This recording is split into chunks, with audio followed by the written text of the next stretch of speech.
Welcome to my video, Dr. Kim's Wisdom House. I'm very glad to present my scholarly journey experience with focus on the theme of justice and transformation. It is with heart full of gratitude that I am here today. I want to begin by thanking God for who I am, for what I've been blessed to do, and for what I am yet to become. Over the last 20 years, my journey has been rich, filled with teaching, research, and community engagement. But for me, these aren't just academic exercises. My publications and my lectures are a means of communicating God's good news to a much wider world. I define myself as a critical yet imaginative and visionary scholar. But more profoundly, I'm a child of God, a follower of Jesus, a seeker of truth, and a lover of myself, of people, of nature, and ultimately of God. Now, focusing on the self might seem counterintuitive at first, but I believe it's vitally important. I care about who I am just as much as I care about others. This isn't about being self-absorbed, it's about critical questioning. What is God and who is Jesus and what does it truly mean to believe? Through years of seeking, I've realized something. If I do not believe in myself, then there is no God with me. I've always tried to sense and feel God within me, while also asking, where is God in our society? This protesting scholarship has led to over 20 books. Looking ahead, I'm moving forward a new intersection, biblical studies, cognitive science, and mental health. But amidst this productivity, I'm always checking the clock. I feel the reality of impermanence. Everything is short-lived. We all change. If there is one constant in this existence, it is that change is our only constant. Because of this, the lens I use to read scripture is the value of today. If I had to distill my entire philosophy into one word, it would be this: transformation. But what is transformation?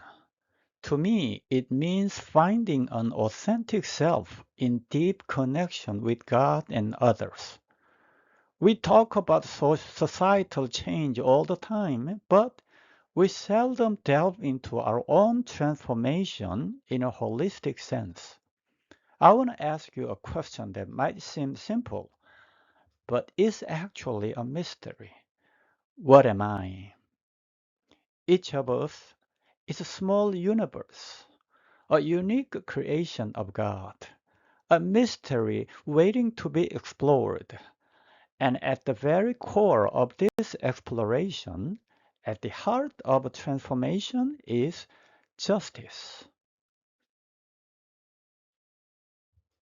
So, what is justice? At its most fundamental, it's asking what is the right thing to do. In my recent book, Justice and the Parables of Jesus, I explored the sheer complexity of this. Justice isn't just one idea, it's a tapestry. Let's look at the threads. Distributive justice, the fair distribution of resources.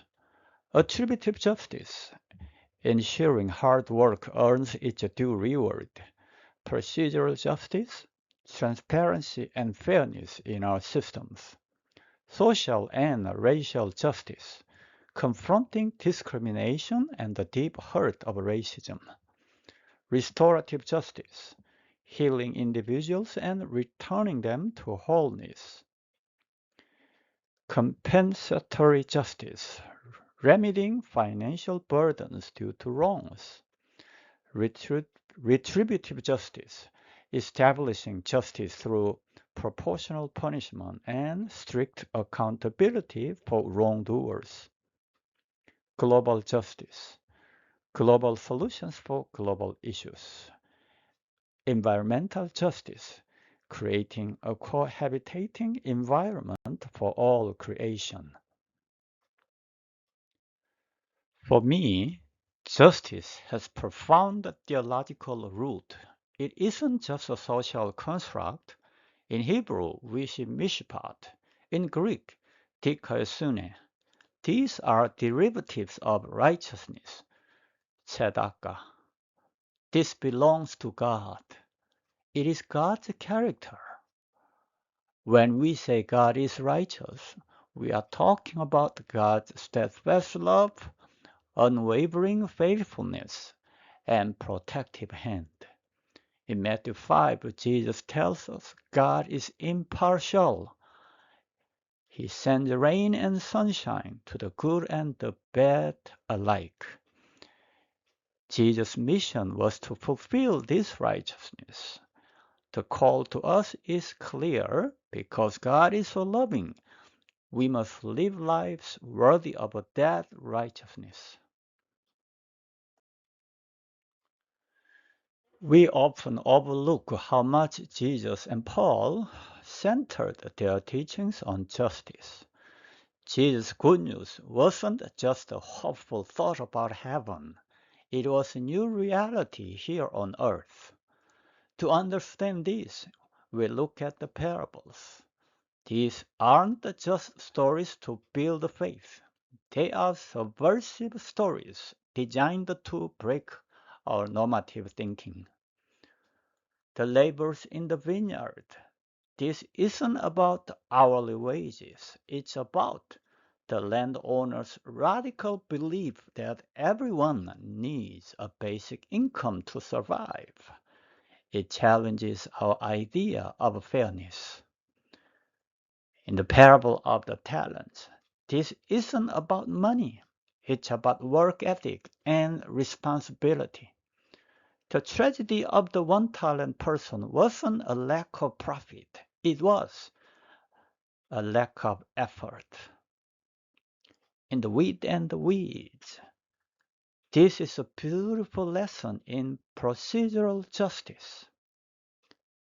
It challenges the logic that we should immediately uproot evil people. It teaches us patience. Don't we all have both wheat and weeds in our own minds? This parable tells us to allow for growth and embrace the ongoing process of transformation. This scholarly journey for over 20 years, which is rooted in gratitude and defined by transformation, justice, and God's righteousness, is one I am honored to share with you. I'm extremely excited about my journey. As you go about your day, ask yourself, how can I be a part of God's ever-flowing stream of justice? How can I transform today? Thank you for joining me. Please subscribe. God bless you.